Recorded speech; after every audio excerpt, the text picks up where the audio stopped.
Muitas pessoas estão tristes porque não recebem a resposta daquilo que estão orando, porque estão orando errado.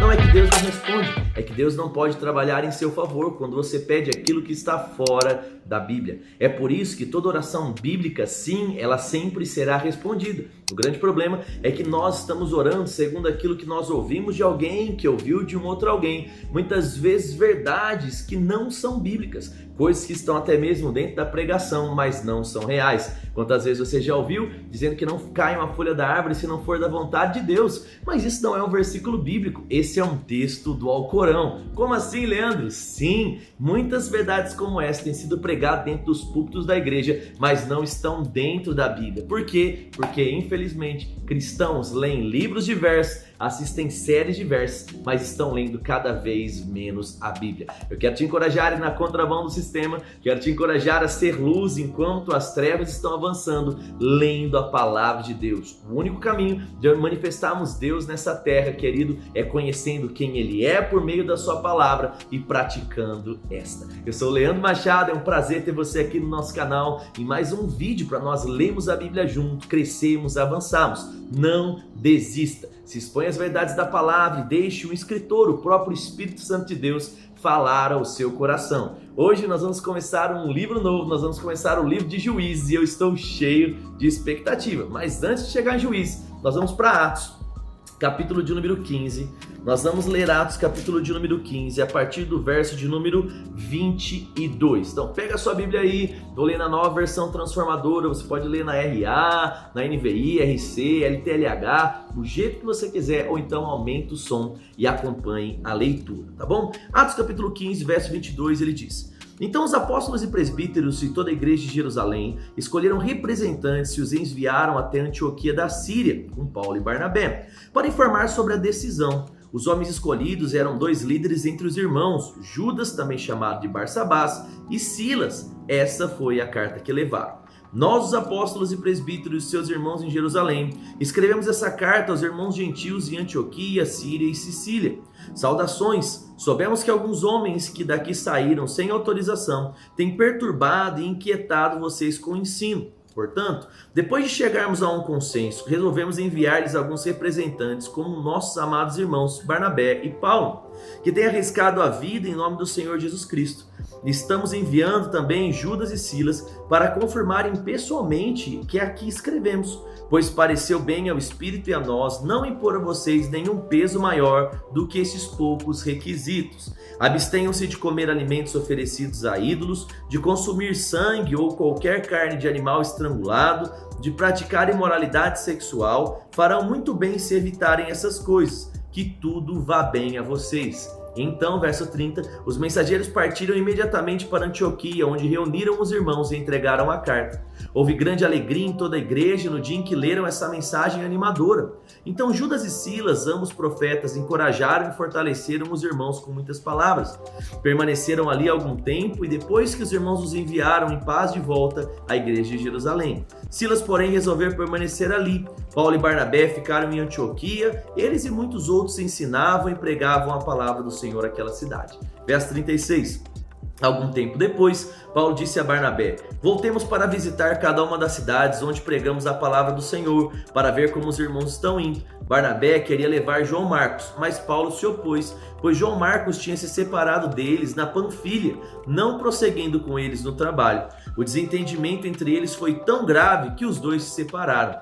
Barnabé levou João Marcos e navegou para Chipre. Paulo escolheu Silas e então partiu. E os irmãos o entregaram ao cuidado gracioso do Senhor. Então ele viajou por toda a Síria e Cilícia, fortalecendo as igrejas de lá. Nós sabemos já, porque é bem provável que você já tenha lido o livro de Atos, que depois essa amizade ela continua. Nós vamos ver que mesmo que Paulo aqui e Barnabé tiveram um grande problema, depois eles ficam juntos. O próprio João Marcos, ele vai voltar, para estar junto com Paulo e ele vai servir. Paulo vai pedir, pelo amor de Deus, Barnabé, envia João Marcos que eu estou precisando dele. E uma coisa a gente vai aprender aqui, É possível, gente, ao longo do caminho você ter problemas com parceiros ministeriais.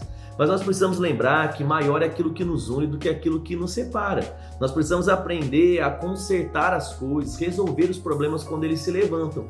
Porque pode ser que no futuro aconteça a necessidade de andarmos juntos com as pessoas. Então, seja sempre rápido em perdoar, seja sempre rápido em deixar para trás. Eu sei que isso na prática é um pouco mais difícil que na teoria, mas nós como cristãos procuramos sempre, querido, alcançar essa teoria, trazendo para a nossa prática, não importa o quão difícil ela seja. Então bora ralar, porque isso aí às vezes pega. Bora lá então.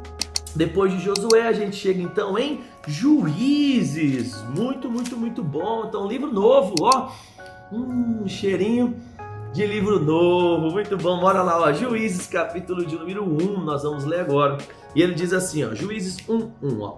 Depois da morte de Josué, os israelitas perguntaram ao Senhor: qual das tribos deve ser a primeira a atacar os cananeus? Então o Senhor respondeu: Judá, pois eu entreguei a terra em suas mãos. Os homens de Judá disseram aos seus parentes da tribo de Simeão: venham conosco lutar contra os cananeus que vivem no território que nos foi designado como herança. Depois ajudaremos vocês a conquistar o seu território. Os homens de Simeão foram com Judá. Quando os homens de Judá atacaram, o Senhor entregou os cananeus e os ferezeus em suas mãos, e eles mataram 10.000 guerreiros inimigos em Bezeque.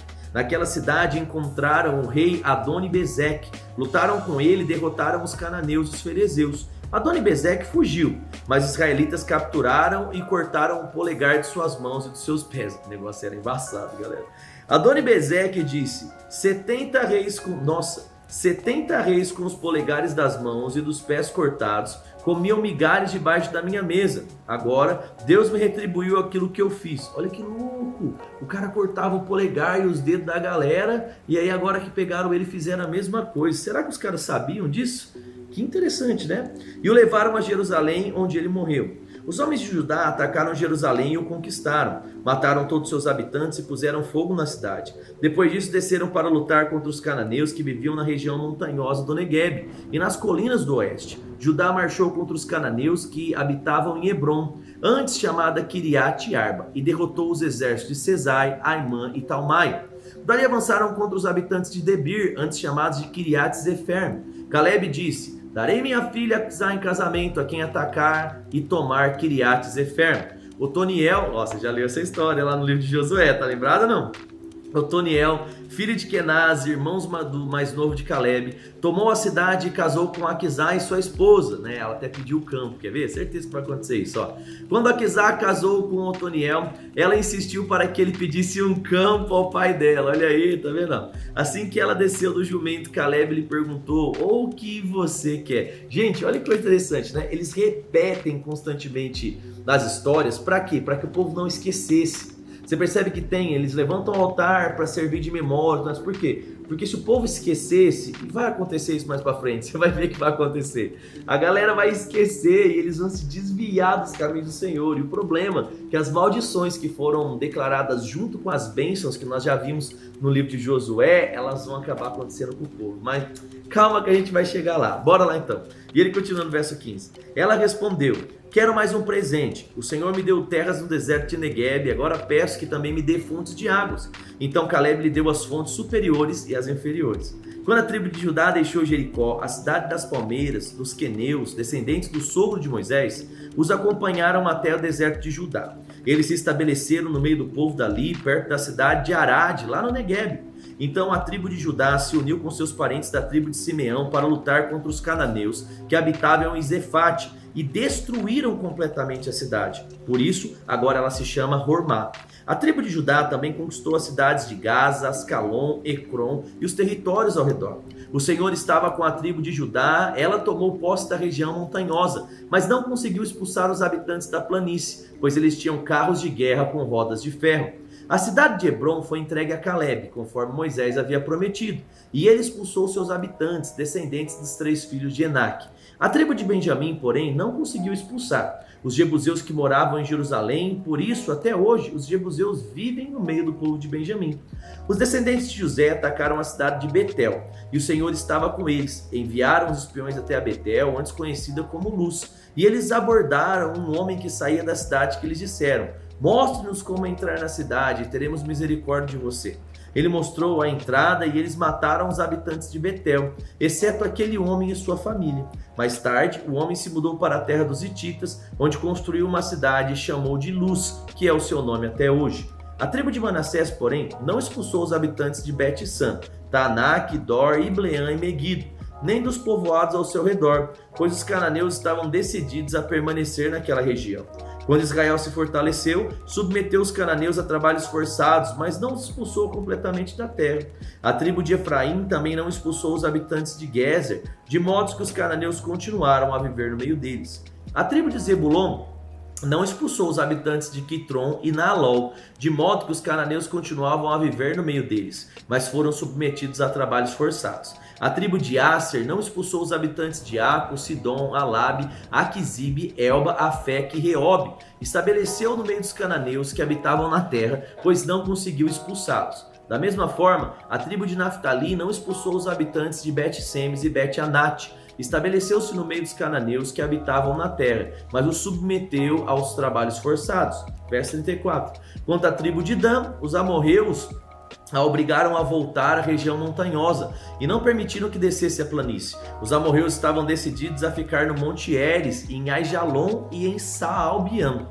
Mas, quando os descendentes de José se fortaleceram, submeteram os amorreus a trabalhos forçados. A divisa dos amorreus se estendia da ladeira do Escorpião até Selá, continuando dali para cima. Então olha que coisa interessante, lembrando, trazendo à memória, tudo o que aconteceu para que eles pudessem de fato manter, a sua fidelidade ao Senhor. E aí, o que será que vai acontecer nos próximos capítulos? Eu não sei o que vai acontecer no próximo capítulo, mas eu sei o que vai acontecer agora no livro de Jó, capítulo de número 33, porque eu sei que você quer saber o que o jovem Eliú quer falar. Ele disse que ele estava esperando, ele falou, estou esperando vocês que são anciãos falar, mas vocês falaram e não chegaram em lugar nenhum. Agora eu vou falar. Então beleza, Jó 33:1, agora Eliú mandando a real, e ele diz: Jó, ouça as minhas palavras, preste atenção no que eu vou dizer. Vixe, o cara já... Chegou a minha vez de falar e as palavras estão na ponta da minha língua. Falo com toda sinceridade, digo a pura verdade. O Espírito de Deus me criou, o sopro do poderoso me dá vida. Responda-me se puder, apresente seus argumentos e defina sua posição. Você e eu somos iguais diante de Deus. Eu também fui formado do barro, portanto não tenha medo de mim, nem serei severo demais com você. Você falou em minha presença e ouvi bem as suas palavras. Você disse, sou puro e não tenho pecado, sou inocente e não tenho culpa. Deus procura motivos para se opor a mim e me considera seu inimigo.